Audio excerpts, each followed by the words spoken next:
Bismillahirrohmanirrohim. Alhamdulillahi robbil alamin. Vassalatu vassalamu ala rasulina Muhammad va ala alihi ashabihi ajmain. Allohumma solli ala sayyidina Muhammad. Allohumma solli ala sayyidina Muhammad. Allohumma solli ala sayyidina Muhammad. Payg'ambarimiz Muhammad Mustafa sallallohu alayhi vasallamga beadad salovatu salomlar bo'lsin. Assalomu alaykum aziz muxlislar, aziz obunachilar. Bugun sizlardan kelgan bir savolga javob berib o'taman. Go'zal qizlarimiz, ayollarimiz mendan so'rashibdi. Biz shu Alloh bilan bog'lanish, ya'ni meditatsiya vaqtini boshlaganimizda, biz uzrlik bo'lib qolsak nima bo'ladi degan savol berishibdi. Yo to'xtatib qo'yamizmi, yo qilaversak bo'ladimi degan savol bilan murojaat qilishibdi. Uzrlik bo'lgan vaqtingizda ham tahorat olgan holda siz Alloh bilan bog'lanishni davom ettirishingiz mumkin. Faqat Qur'on oyatlarini o'qimaysiz, namoz o'qimaysiz. Allohim Parvardigoroni 99 ismini 11 marotaba hammasini bitta qoldirmasdan o'qib chiqasiz. Undan keyin bitta istig'for bor, ya'ni Sayyidil istig'for. Ana shuni 7 marotaba o'qiysiz.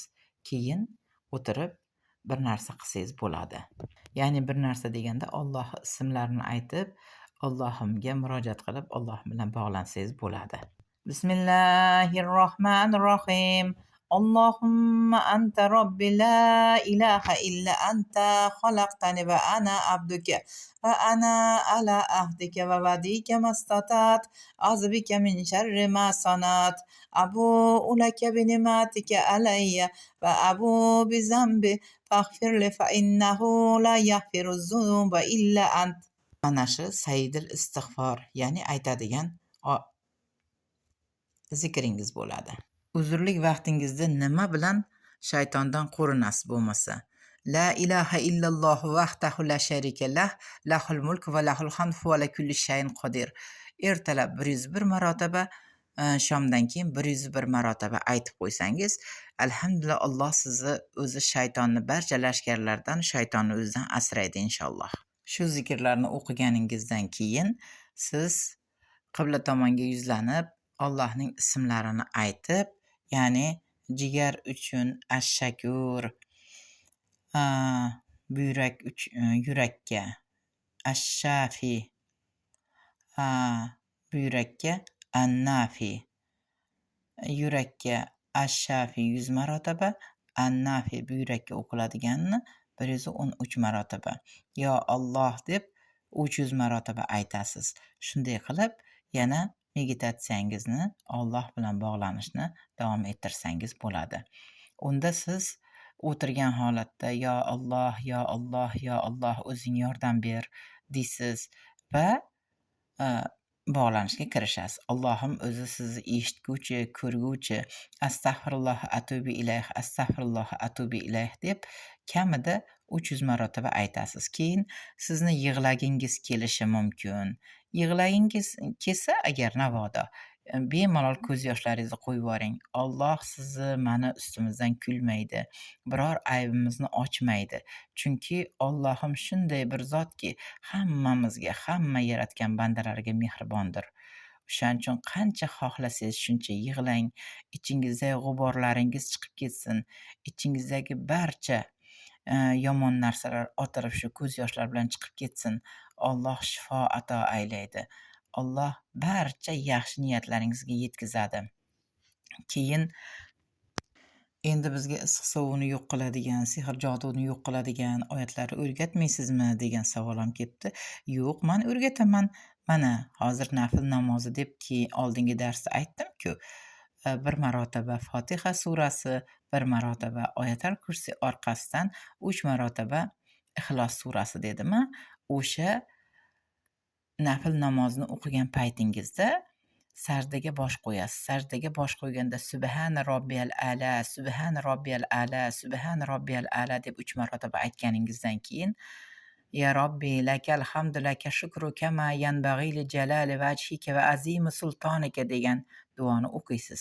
O'qib nima niyat qilsangiz sajdada turib, Alloh sizga o'sha niyatingizni albatta beradi inshaalloh. Shuni unutmang.